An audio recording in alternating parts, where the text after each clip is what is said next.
Let's get to the bottom of this one. Unspoken truths that I miss one. Tap into the minds of the people, rather acknowledge before I dismiss one. Atheists, Muslim, Christians, Buddhists, they all got usage. All got perspective, it's a collective. Get to the bottom where the truth is, where the heart's uncovered. Where you detox from all of the lies you smother. When them tries could have killed you, but with faith you recover.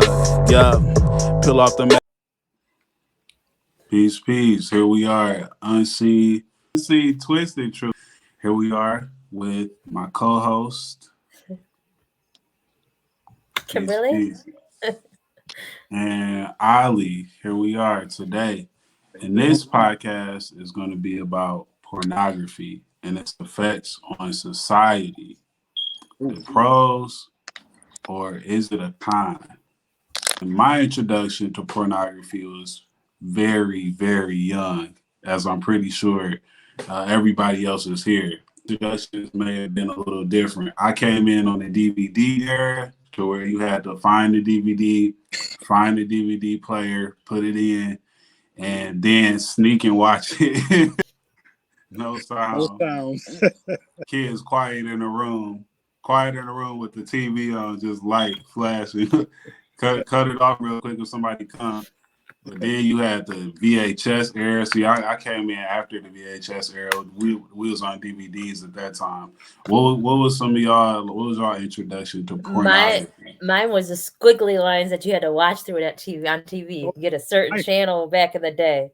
Spice Channel. Yeah, and you could watch it through the squiggly lines. You could probably see a boob every now and then or something. Right. Well, you got lucky. You seen like a peek of something. Yeah. That was my early on porn. What y'all mean though? What you mean squiggly lines? Like you couldn't really see it because they blurred it. They didn't blur it out. They made it so that there was like interference, so that the people only could pay for it. Certain ages and whatnot, you had to pay for it first. Preview. And if you didn't, or a certain age, and you didn't pay for it, it's not even preview. It wasn't. It was a whole channel. But you could see bits and pieces sometimes of the squiggly line. It was so embarrassing. My son was probably like 2 years old. I was probably 20. He's like, "Mom, your favorite channel's on. Wake up, your favorite channel." Your favorite show. And I didn't know that he knew. He called it my favorite show was on. I need to wake up. Wow. Your favorite? Oh, that is embarrassing. Kids say the darndest things for real. That's crazy. I was like 19, you know. And you was a child yourself. Yeah, and he was 2, and he was like, "It's your favorite show's on." Well, see, my production was way back in VHS, and actually probably pre-VHS, because it was like the JCPenney's catalog. JCPenney? JCPenney's lingerie catalog, yeah, lingerie section. So that was my first. Then the magazines, then it got to VHS, and then Spice Channel. See, the squiggly lines were because you had to pay for the channel. But turn to the channel, and it'll be squiggly lines, and sometimes you get lucky and see like a little brief glimpse of what was going on and stuff. So yeah, because like that's crazy. Like pornography and then masturbation. Like my first times watching porn, like masturbation wasn't. I just didn't really know what masturbation was. It was just, oh my God, what is this? Oh, that's a woman's body part. Like that's what a woman looks like naked. Like what are they doing? What are they doing? Just watching everything in fascination. Like just trying to understand what was going on. The lady on the first porn, I don't know. She just didn't have no personality. So, because it's like usually as a child, you watching people talk and interact. It's social or whatever, you know, people talking or whatever.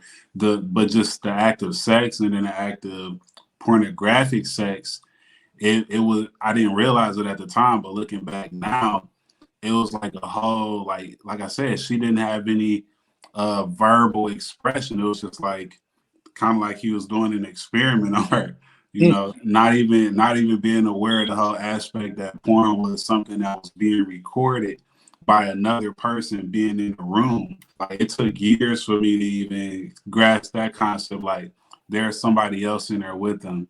It's a whole production. They got lights, you know what I'm saying? makeup. They got all of this stuff to make sure that this production, to make sure that this fantasy goes off well, and to make sure that it's actually entertaining, I guess, or convincing. So, you know, I'm 30 now, but children that's 8 years old now, all they have to do is get one of these smartphones, get one from their parent or whatever, and be able to go ahead, you know, XNXX, Pornhub, X-Hamster, like all of these sites that I'm not advertising, because I'm pretty sure you know, or you have been, people in the audience have been to these sites, and sites that I don't even know yet, you feel me? Because I still watch porn, you know, and watching porn and being somebody who's introspective, I still reflect and I still think about the ways that it affects me, and the ways that it affects me when it comes to interacting with women.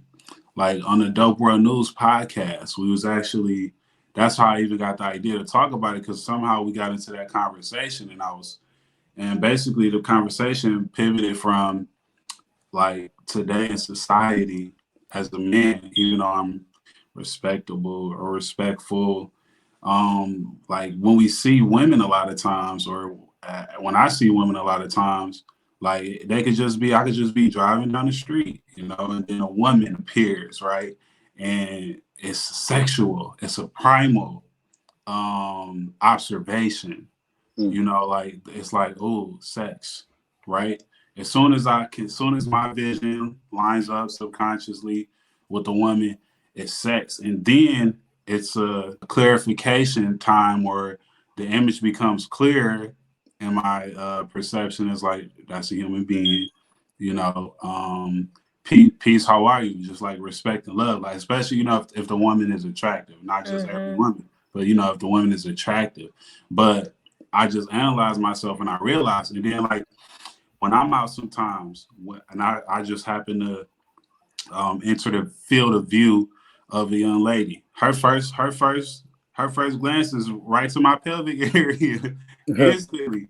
That's it. And it's like there's a drive, it's a subconscious thing, it's this primal thing to where the first thing we do is we look at each other like porn. Our perspectives are pornographic of each other. I don't think it's just a man thing. I think that's wrong to say. I'm a sex addict. You can't say just men. I promise you, I think of it every time. Every time I see somebody, I already thought about having sex with them. Oh, okay. And I look at butts and everything. I'm a butt person, so like you can't say just men. Okay. Misinterpretation, but I still think men are more primed for men. I mean, on we go-getters. Start going through averages and things like that. I still think men are more primed and more geared towards it, you know, because we just are. It's just I don't get approached. I approach way more than I ever get approached in life. I don't get approached. You're like the average person has too. Like the average person has definitely been touched too. And the crazy thing about what you said is that's a very popular porn category, is incest. Porn category to where like I won't name specific, you know, references, but I'll just say like the production quality of those incestual porns, the production quality is so high. Like they have whole roles and they have whole scripts and the lighting and everything to even get up to that point. And it's crazy because it's a fantasy to observe such activity for a lot of viewers. But however, the crazy part is it's a reality at the same time for a lot of people. It's on you, tell the truth.